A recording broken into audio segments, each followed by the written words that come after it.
Recording by James Maitland. Solomon's Orbit by William Carroll.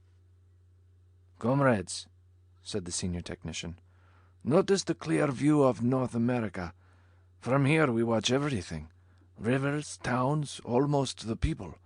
And see our upper lens shows the dark spot of a meteor in space. Comrades, the meteor gets larger. It is going to pass close to our wondrous machine. Comrades, turn to my channel. It is no meteor. It is square. The accursed Americans have sent up a house. Comrades, an ancient automobile is flying toward our space machine. Comrades, it's going to... the picture is gone." Moscow reported the conversation verbatim to prove their space vehicle was knocked from the sky by a capitalistic plot. Motion pictures clearly showed an American automobile coming toward the Russian satellite. Russian astronomers ordered to seek other strange orbiting devices reported, "We've observed cars for weeks. Have been exiling technicians and photographers to Siberia for making jokes of Soviet science. If television proves ancient automobiles are orbiting the world, Americans are caught in obvious attempt to ridicule our efforts to probe mysteries of space." Confusion was also undermining American scientific study of the heavens. At Mount Palomar, the busy 200-inch telescope was photographing a strange new object, but plates returned from the laboratory caused astronomers to explode angrily. In full glory, the photograph showed a tiny image of an ancient car. This first development only affected 2 photographers at Mount Palomar. They were fired for playing practical jokes on the astronomers. Additional exposures of other newfound objects were made. Again, the plates were returned, this time with 3 little old cars parading proudly across the heavens as though they truly belonged among the stars. The night the Russian protest crossed trails with the Palomar report, Washington looked like a kid with chicken pox, as dozens of spotty yellow windows marked midnight meetings of the nation's greatest minds. The military denied responsibility for cars older than 1942. Civil aviation proved they had no projects involving motor vehicles.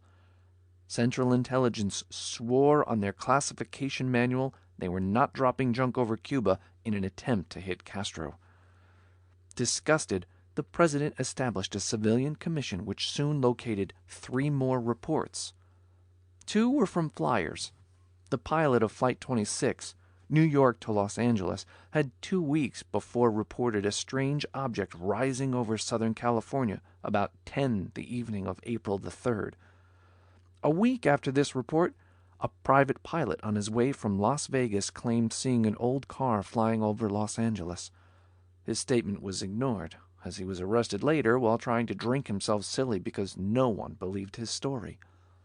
Fortunately, at the approximate times both pilots claimed sighting unknown objects, radar at Los Angeles International recorded something rising from Earth's surface into the stratosphere. Within hours after the 3 reports met in the President's Commission's office, mobile radar was spotted on Southern California hilltops in 24-hour watches for unscheduled flights not involving aircraft. Number 7, stationed in the Mount Wilson television tower parking lot, caught one first. "Hey, fellows!" came his excited voice. "Check 124 degrees. Vector 62 now. Rising. 124 degrees. Vector 66. Rising." 9 and 4 caught it moments later. Then 3, Army long-range radar, picked it up. "Okay, we're on it. It's still rising. Leaving the atmosphere. It's gone. Anyone else catch it?" Negative responses came from all but 7, 9, and 4. So well spread were they that within minutes headquarters had laid 4 lines over Southern California. They crossed where the unsuspecting community of Fullerton was more or less sound asleep, totally unaware of the making of history in its backyard. The history of what astronomers call Solomon's Orbit had its beginnings about 3 months ago. Solomon, who couldn't remember his first name, was warming tired bones in the sun in front of his auto-wrecking yard a mile south of Fullerton. Though sitting, he was propped against the office, a tin shed decorated like a Christmas tree with hundreds of hubcaps dangling from sagging wooden rafters. The back door opened on 2 acres of what Solomon happily agreed was the finest junk in all California. Fords on the left, Chevys on the right, and across the sagging back fence a collection of honorable sedans whose makers left the business world years ago. They were known as Solomon's Classics. The bright sun had Solomon's tiny eyes burrowed under a shaggy brown which, added to an Einstein-like shock of white hair, gave him the appearance of a professor on sabbatical. Eyes closed, Solomon was fondling favorite memories when, as a lad, he repaired steam tractors and followed wheat across central plains of the United States. Happiness faded as the reverie was broken by spraying gravel signaling arrival of a customer's car. "There's Uncle Solomon, Dad," a boy's voice was saying. "He gives us kids good deals on hot rod parts. You've just got to take a look at his old cars, 'cause if you want a classic, Uncle Solomon would make you a good deal, too. I just know he would." "Sure, son. Let's go in and see what he's got," replied a man's voice. As Solomon opened his eyes, the two popped into reality. Heaving himself out of the sports car bucket seat that was his office chair, Solomon stood awaiting approach of the pair. "Mr. Solomon, Georgie here tells me you have some fine old cars for sale." "Sure have. Sure. They're in back. Come along, I'll show you the shortcuts." Without waiting for a reply, Solomon started, head bent, white hair blowing. Through the office, out the back door, and down passages hardly wide enough for a boy, let alone a man. He disappeared around a hearse and surfaced on the other side of a convertible, leading the boy and his father a chase that was more a guided tour of Solomon's yard than a shortcut. "Yes, sir. Here they are," announced Solomon over his shoulder. Stepping aside, he made room for the boy and his father to pass between a couple of Ford Tudors. 3 pair of eyes, one young, one old, the other tired, were faced by 2 rows of hulks, proud in the silent agony of their fate. Sold, resold, and sold again, used until exhaustion set in, they reached Solomon's for a last brave stand.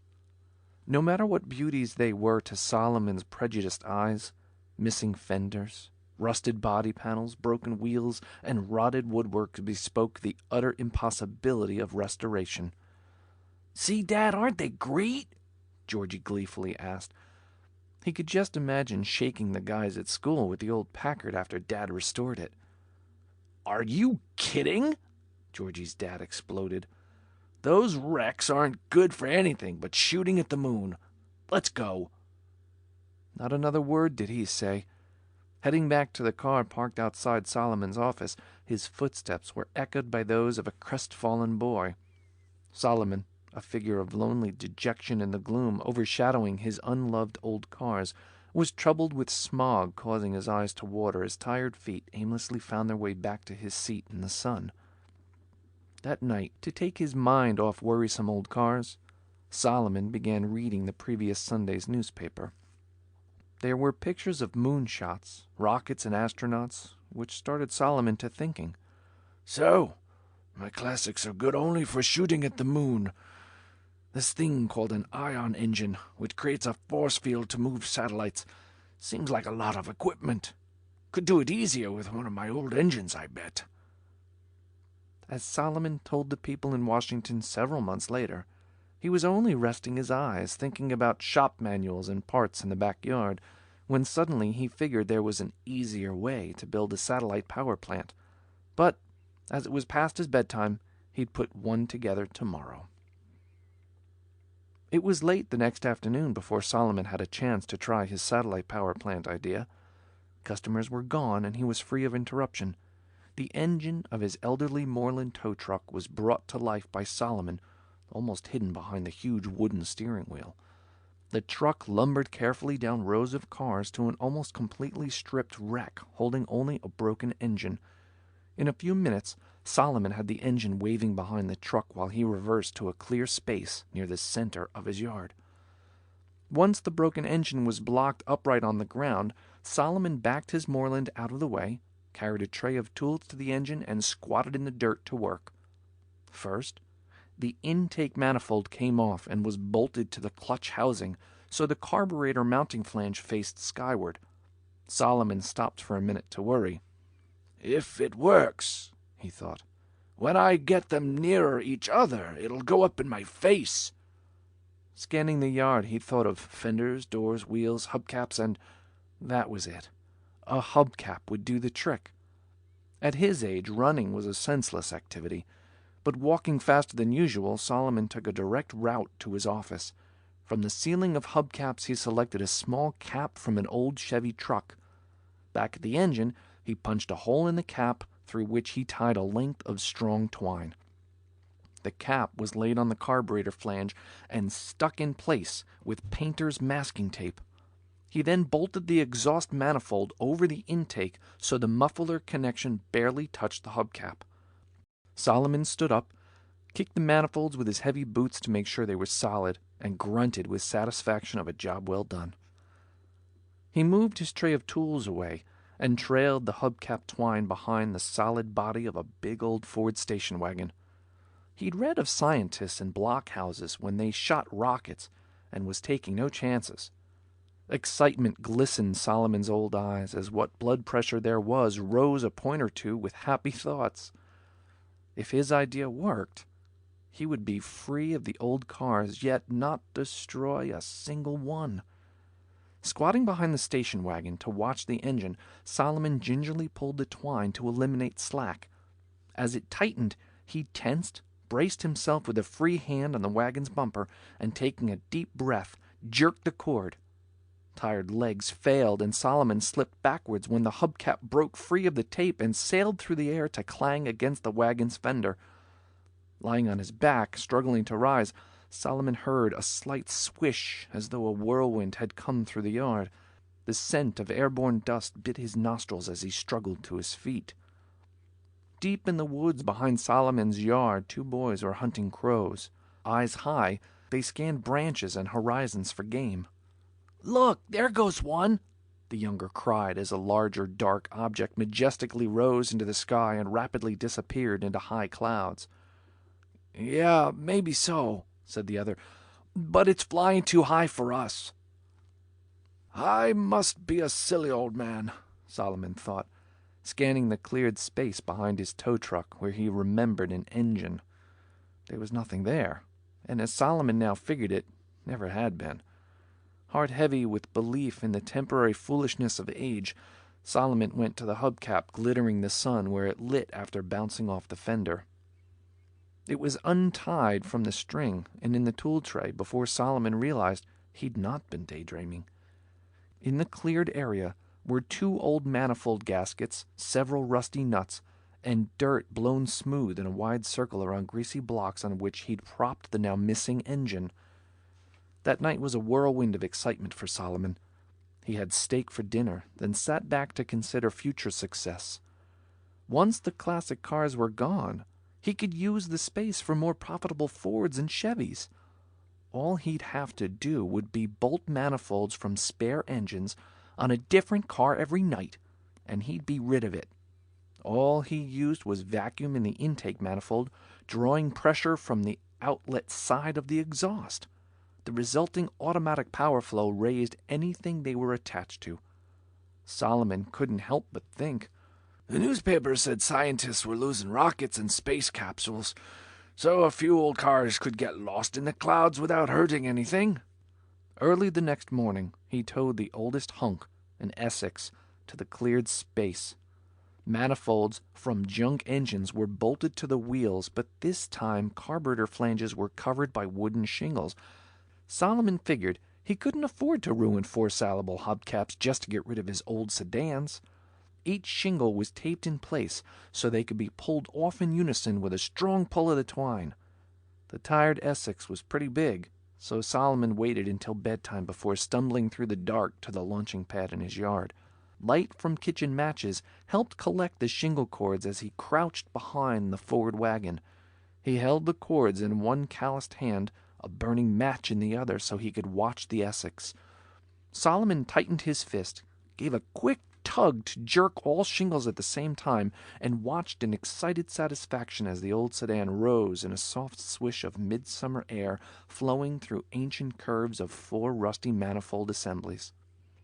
Day after day, only a mile from Fullerton, Solomon busied himself buying wrecked cars and selling usable parts.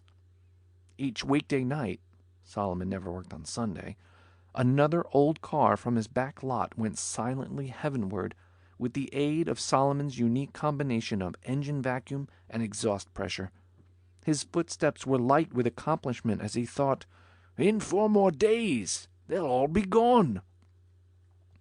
While the Fullerton radar net smoked innumerable cigarettes and cursed luck ruining the evening, Solomon scrambled 2 eggs, enjoyed his coffee, and relaxed with a newly found set of old 1954 Buick shop manuals. As usual, when the clock neared 10, he closed his manuals and let himself out the back door. City lights reflected in low clouds brightened the way Solomon knew well. He was soon kneeling behind the Ford wagon without having stumbled once. Only 2 kitchen matches were needed to collect the cords from a big Packard, handsome in the warmth of a moonless summer night. With a faint, "God bless you," Solomon pulled the shingles and watched its massive hulk rise and disappear into orbit with the other orphans. If you'd been able to see it all, you'd have worried. The full circle of radar and communications crews around Fullerton had acted as though the whole town were going to pussyfoot away at sundown.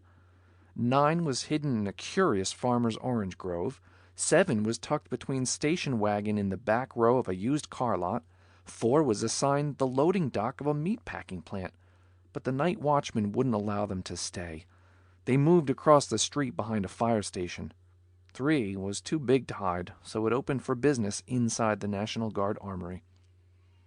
They all caught the Packard's takeoff. Degree lines from the 4 stations around Fullerton were crossed on the map long before Solomon reached his back door. By the time bedroom lights were out and covers under his bristly chin, a task force of quiet men was speeding on its way to surrounding 4 blocks of country land, including a chicken ranch, Solomon's junkyard, and a small frame house. Dogs stirred, yapping at sudden activity they alone knew of. Then, nose to tail, returned to sleep when threats of intrusion failed to materialize. The sun was barely up when the chicken farmer was stopped a block from his house. Highway patrolmen slowly inspected his truck from front to back, while 3 cars full of civilians by the side of the road watched every move. Finding nothing unusual, a patrolman reported to the first civilian car, then returned to wave the farmer on his way. When the widow teacher from the frame house started for school, she too was stopped. After a cursory inspection, the patrolman passed her on. 2 of the 3 accounted for. What of the third? Quietly, a cavalcade formed, converged in Solomon's front yard, and parked facing the road, ready for quick departure. Some dozen civilians, muddied shoes and trousers, circling the junkyard, taking stations so they could watch all approaches. Once they were in position, a highway patrolman and 2 civilians went to Solomon's door. His last cup of coffee was almost gone as Solomon heard the noise of their shoes, followed by knuckles thumping his front door. Wondering who could be in such a hurry so early in the morning, he pulled on boots and buttoned a denim jacket as he went to answer. "Hello," said Solomon to the patrolman while opening the door. "Why you bother me so early? You know I only buy cars from owners." "No, Mr. Solomon, we're not worried about your car buying. This man from Washington wants to ask you a few questions." "Sure, come in," Solomon replied. The questions were odd. Do you have explosives here? Can you weld metal tanks? What is your education? Were you ever an engineer? What were you doing last night? To these and bewildering others, Solomon told the truth. He had no explosives, couldn't weld, didn't finish school, and was here in bed all night. Then they wanted to see his cars. Through the back door, so he'd not have to open the office, Solomon led the 3 men into his yard. Once inside, and without asking permission, they began searching like a hungry hound trailing a fat rabbit. Solomon's eyes, blinking in the glare of early morning sun, watched invasion of his privacy. What they want, he wondered. He'd broken no laws in all the years he'd been in the United States. For what do they bother a wrecking yard? He asked himself. His depressing thoughts were rudely shattered by a hail from the larger civilians standing at the back of Solomon's yard. There 3 old cars stood in an isolated row. "Solomon, come here a moment," he shouted. Solomon trudged back, followed by short civilian and patrolmen who left their curious searching to follow Solomon's lead. When he neared, the tall stranger asked, "I see where weeds grew under other cars, which, from the tracks, have been moved out in the past few weeks. How many did you have?" 20. But these are all I have left," Solomon eagerly replied, hoping at last he'd a customer for the best of his old cars. "They make classic cars if you'd take the time to fix them up. That one, the Humpmobile, is the last—" "Who bought the others?" the big man interrupted. "No one," quavered Solomon, terror gripping his throat with a nervous hand. Had he done wrong to send cars into the sky? Everyone else was sending things up. Newspapers said Russians and Americans were racing to send things into the air. What had he done that was wrong? Surely there was no law he'd broken. Wasn't the air free like the seas? People dumped things into the ocean. "Then where did they go?" snapped his questioner. Up there," pointed Solomon. "I needed the space. They were too good to cut up. No one would buy them, so I sent them up. The newspapers—" "You did what?" "I sent them into the sky," quavered Solomon. So this is what he did wrong. Would they lock him up? What would happen to his cars and his business? "How did you— No, wait a minute. Don't say a word. Officer, go and tell my men to prevent anyone from approaching or leaving this place." The patrolman almost saluted, thought better of it, and left, grumbling about being left out of what must be something big. Solomon told the civilians of matching vacuum in intake manifolds to pressure from exhaust manifolds, a logical way to make an engine that would run on pressure like satellite engines he'd read about in newspapers. It worked on a cracked engine block, so he'd use scrap manifolds to get rid of old cars no one would buy. It hadn't hurt anything, had it? Well, no, it hadn't, but as you can imagine, things happened rather fast. They let Solomon get clean denims and his razor. Then, without a by your leave, hustled him to the Ontario airport where an unmarked jet flew him to Washington and a hurriedly arranged meeting with the president. They left guards posted inside the fence of Solomon's yard so they'll cause no attention while protecting his property. A rugged individual sits in the office and tells buyers and sellers alike that he is Solomon's nephew. The old man had to take a trip in a hurry. Because he knows nothing of the business, they'll just have to wait till Solomon returns. Where's Solomon now? Newspaper stories have him in Nevada showing the Air Force how to build gigantic intake and exhaust manifolds, which the Strategic Air Command is planning to attach to a stratospheric decompression test chamber. They figure if they can throw it into the sky, they can move anything up to what astronomers now call Solomon's orbit, where at last count 16 of the 17 cars are still merrily circling the Earth. As you know, one recently hit the Russian television satellite. The Russians? We're told they're still burning their fingers trying to orbit a car. They can't figure how to control vacuum and pressure from the manifolds. Solomon didn't tell many people about the shingles he used for control panels, and the Russians think control is somehow related to kitchen matches a newspaper reporter found scattered behind a station wagon in Solomon's junkyard. End of Solomon's Orbit by William Carroll. Recording by James Maitland.